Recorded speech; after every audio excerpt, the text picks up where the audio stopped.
Welcome to the Most High Show. I'm your host, Christian. Some people might call me Reverend Christian. Some people might call me Dad. I got my son right here running the live stream for me. Get your head in there. Get your fingers in there. Throw the peace sign. Today's topic is pour me another drink. And if you guessed it, it's about self-pity. Pour me another drink.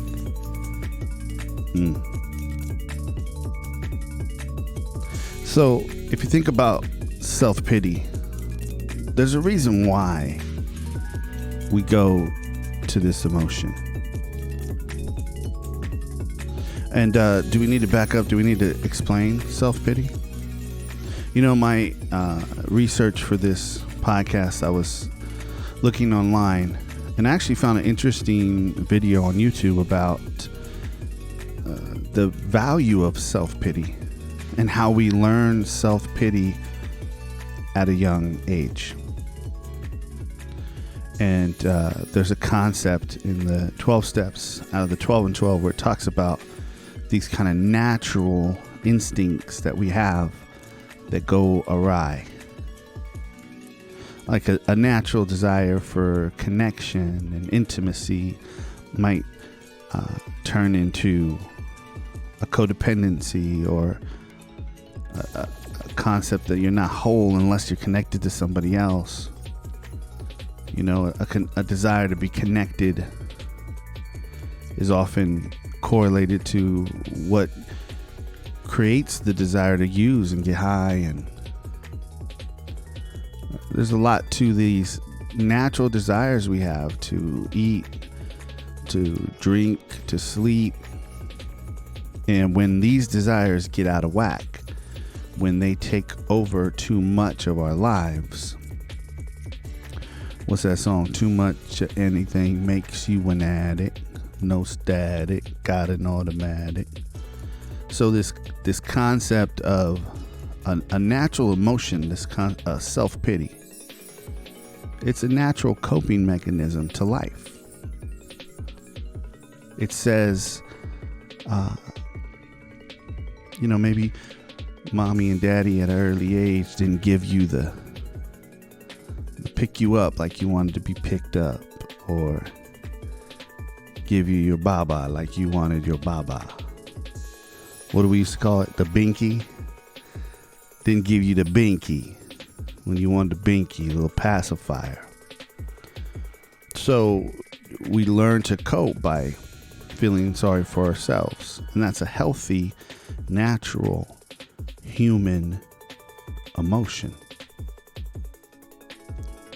But for those of us who are alcoholics and addicts, those of us who chose to live a spiritual life now and put those ways behind us, self-pity is a pathway to relapse, to not being emotionally sober, to being restless, irritable, and discontent. Real quick, if you are in recovery, then you already know what I'm talking about when I talk about pour me a drink. Self-pity leads us to isolation. It leads us to separation from God, from self, and others. And I asked some questions to some of my peoples. And some of the response, and the question I asked was, what do you think we get out of self-pity as an alcoholic and an addict? What do you think it is that we get from it? Because we got to be getting something from it on some level to return to this self-pity or victim mind state. And I know for me, what I get is I get escape from my responsibilities. That's a big thing for me. I get to be in this self-pity, wallowing in the muck and the mire, I'm not good enough. I'm never going to be. This isn't going to work. And so when I do that, I get to escape from the very things that I need to do today to keep inching forward to the goals, aspirations, and dreams that have been placed in my heart and mind. I think the other thing that we get from it is the ability to avoid ourselves. Because the gift and the curse is you are the problem and you are the solution. With me being the problem and the solution, it means that I can actually do something about a lot of things in my life. And when I begin to take ownership of my life, I begin to realize that there are more things that I can change, because in most cases, the thing that needs to change is me. I need to change. But when I'm in this self-pity, I get to escape myself. I get to escape the responsibility of owning my part in an argument or in a disagreement or in a conflict with somebody. That avoidance allows me to stay in my comfort zone. We got a comment? What do we got?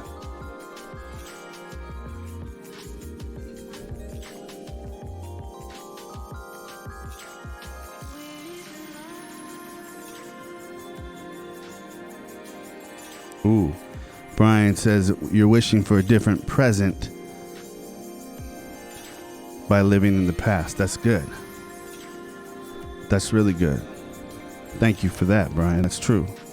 Because that is what we're doing. We're wishing for a different past, really, right? Like, how ridiculous is that? Yet that is exactly what we're doing. We're wishing that the past would be different. And in that, we're not present in the moment to see what it is, the courage to change the things we can. I think also self-pity, my sponsor said, self-pity justifies our actions. It's giving me permission to do what I really want to do. And what I really want to do is act selfishly, act more stupidly, act more foolishly, be more self-centered, worry about myself, get what I want. What do I want? What do I want out of a situation? And self-pity is this doorway that gives me the permission to act that way. It justifies my actions. Was talking to a fellow addict the other day, and they're in that phase of struggling with they still want to get high, yet part of them still wants to be sober, and they can't get sober and they can't get high, and it's living hell. And a little bit of that victim mentality, that self-pity, is playing in their psyche. And as much as I would love to just pull the veil from their eyes, there's little I can do in that other than just be there. So I think that there's a process for me and for us in recovery. And here's the thing, and the 12 and 12 talks about this too. And I'm going to say it like this. You may be a victim legitimately. Acknowledge it. Then move on. That's the gift we have in recovery. Each day that we don't turn to a drug, we don't turn to a drink, each day that we choose to live a spiritual life, we have the ability to move on from our victim mindset, even though we legitimately may be a victim. Like, what do we say? We say that justifiable anger that's not a thing we can afford. Pour me a drink. We become self-focused. And when I'm feeling sorry for myself, I've brought myself back to the center of the universe. What an illusion of confusion. What a pitiful pitfall. What a tantalizing trip.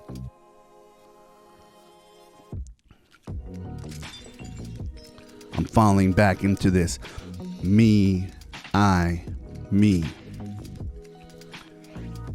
Pour me a drink. You know, a big thing about this, you can't be in a place of self-pity when you're in action. Well, I guess you can be. But they're conflicting, those two things. Because when you're in action, when you're in motion, when you're doing the next right thing, even though your mind state, your emotional state might be in this place of self-pity, you're not living in it. You're not existing in it. You're fighting, you're battling against it. You're moving forward to do whatever the next right thing is, whatever it is yours to do today. Get out of your head. You ever do that? You ever just take a thought, throw that mug in a microwave, hit 12 minutes, and just hit start, beep, and let that thought cook, and cook. And you might get around some people. You're like, I can't wait for this to be over. I can't wait for this meeting to be over so I can go back and cook this thought, cook the thought. You ever do that? You don't do that. Because you a young, healthy man. But those of us who are living this life of recovery, who have had the gift of being addicted, have the gift of self-awareness and to know when we're cooking the thought. You know, our thoughts turn into a belief, and the belief turns into an action. And for some of us, self-pity can lead us right back to the bottle, right back to our drug of choice, whatever that is. Anger, sex, cocaine, a little brown, a little mellow you down. That's all I need. Just need to escape. So the beginning of the battle is in the thought, in your head. That's where it begins.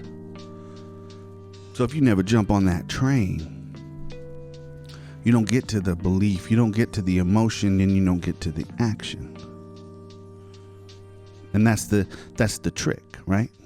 Because self-pity is pulling me out of my present moment. It's like Brian said, it's making me wish I had a different present by living in the past. It's making me, like my sponsor said, wish that I had a different past, and so I'm not in the present moment. And so that thought seems like a good ride into oblivion. Eventually. And these thoughts turn to beliefs, they turn to emotions, and it turns to action. That's why self-pity is so damaging. Pour me a drink.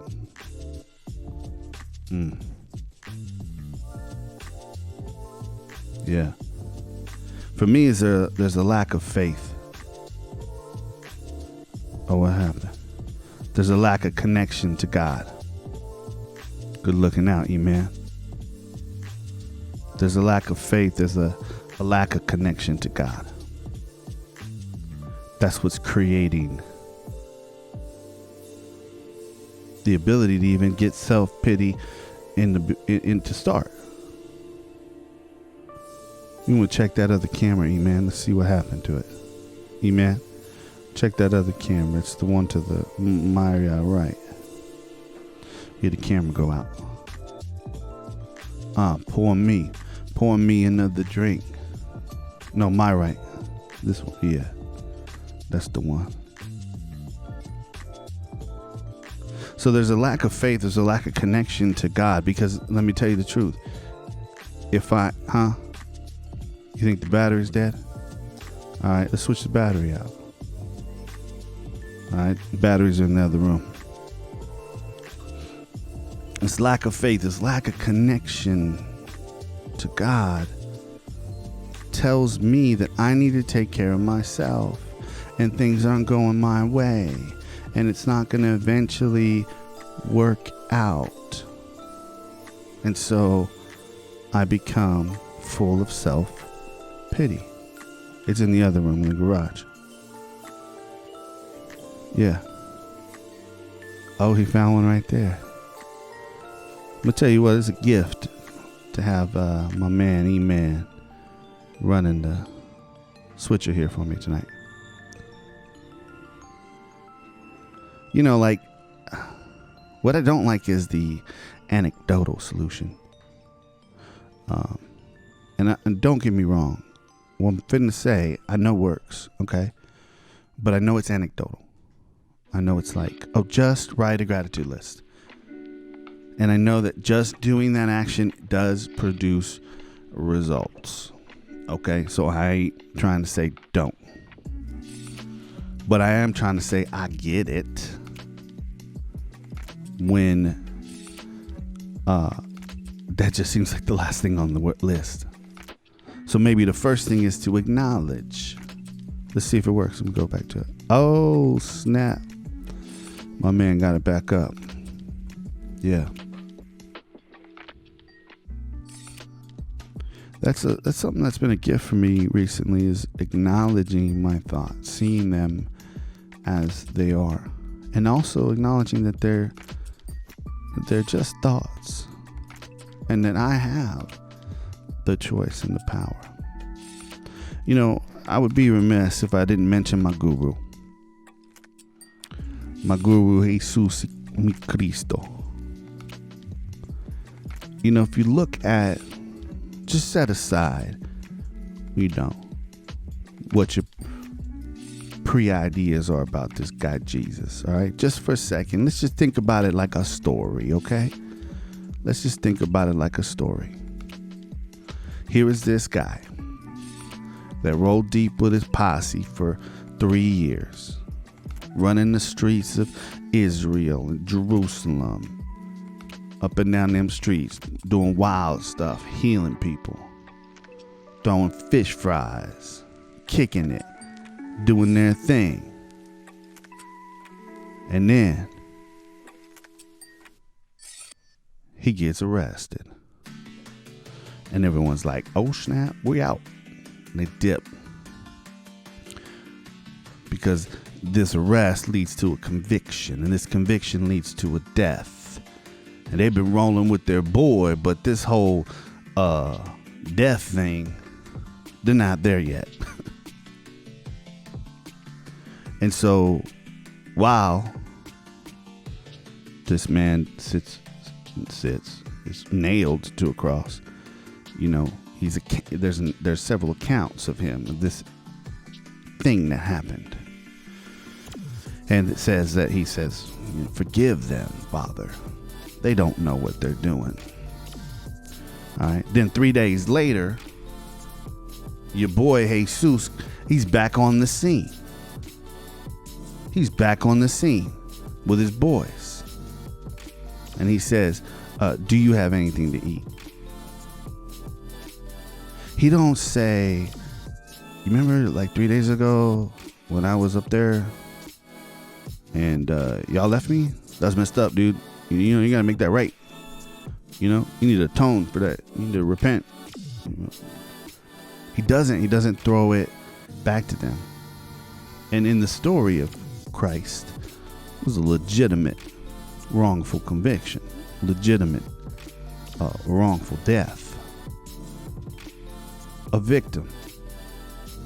Jesus teaches, my guru teaches me how to have victory over a victim mindset.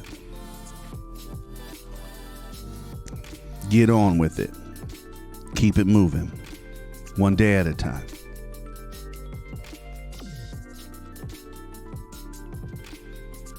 I think another thing for self-pity is we're chasing after attention. My boy Dylan dropped that gem on me when I asked him what he thought. My boy Dylan came back with that fire. Kraka. He said, man, it's like we're chasing after attention. Lacking peace, lacking purpose. It's a shortcut. Again, it leads to this lack of faith, a lack of constant, conscious contact to that which is. You know, expectations can lead to self-pity. If I have an expectation of something or someone or a certain situation panning out, and I'll find myself doing that as I'm about to pull into the driveway into the house or walk into a situation. In my mind, I'm playing out the next few moments. And if I'm not mindful of that scenario in my mind playing out, if I'm not mindful that I'm setting myself up with an expectation, that may play out, but it may not. And I may walk into the house and the trumpets don't sound and the confetti isn't popped. You know what I mean? And the sparkling cider isn't cracked open. Boom, Daddy's home. And everybody's rejoicing, singing the praises of Papa CJ who just walked in the door.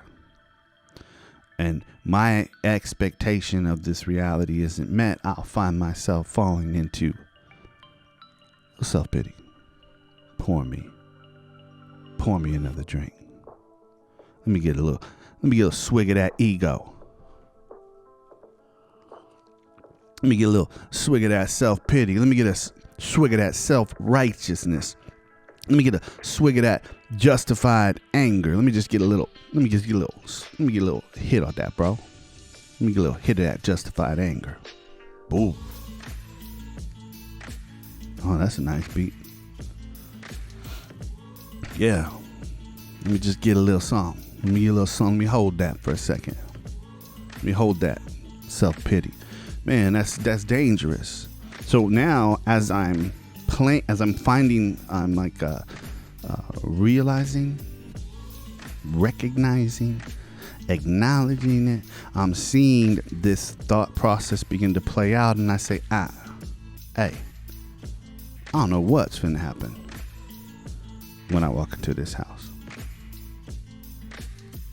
Man, who knows what is?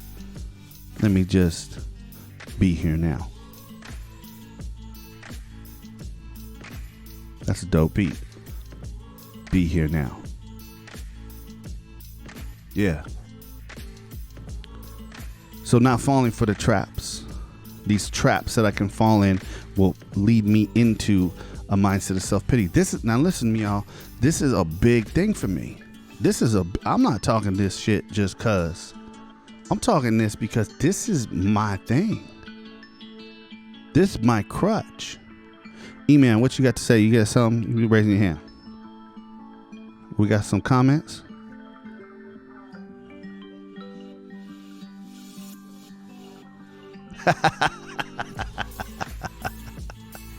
A little swig. Let me see a little sip of that undying attention, my man. Yeah, I just need a little something. Just hold me over. Yeah. What's our runtime right now? Can you see it? Huh? All right. Well, look it. Pay attention to your thoughts. Don't let yourself be taken away by them. They're just thoughts. And you may be justifiably a victim in the situation. your little old wife might be the devil incarnate and treating you unjustifiably wrong and not listening to you, honoring you, and respecting you and loving you like you should be loved. But we can't afford self-pity. We can't afford to put on any mantle other than here and now. Love everybody. Tell the truth.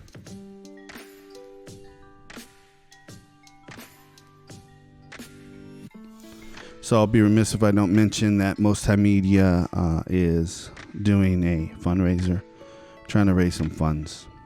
You know, all this stuff costs equipment, traveling, filming, podcasting. Not just costs money for the equipment, it costs time. And that's a lot of work.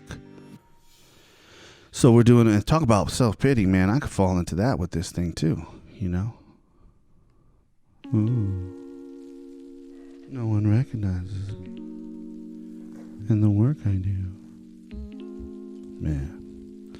So let me just be bold in saying that we are doing a fundraiser. Giving Tuesday is December 1st.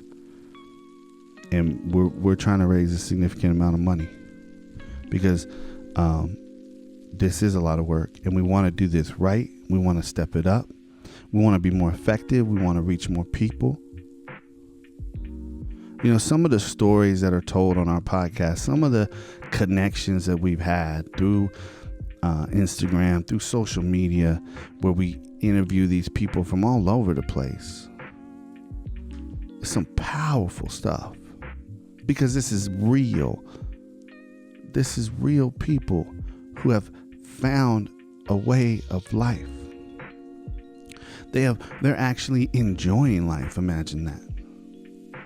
They're actually happy, joyous, and free. Imagine that. They hit that button on that microwave and cancel. And I'm always blown away by the stories. So, you know, I believe in it. I know that there's power in these stories.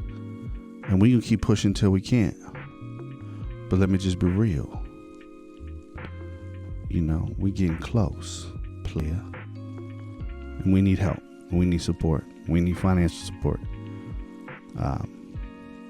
We do this because we love it. We do this because we know it helps.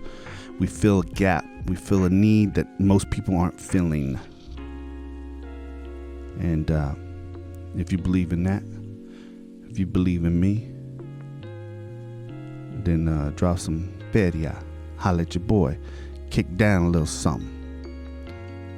Because it's going to something good. It's going to a good cause. We see the change. Yeah. Be here now. Tell the truth. Love one another. Love everybody. Or even that guy. Yeah. Even myself. Yeah. Love everybody. Tell the truth. Be here now. This is the Most High Show.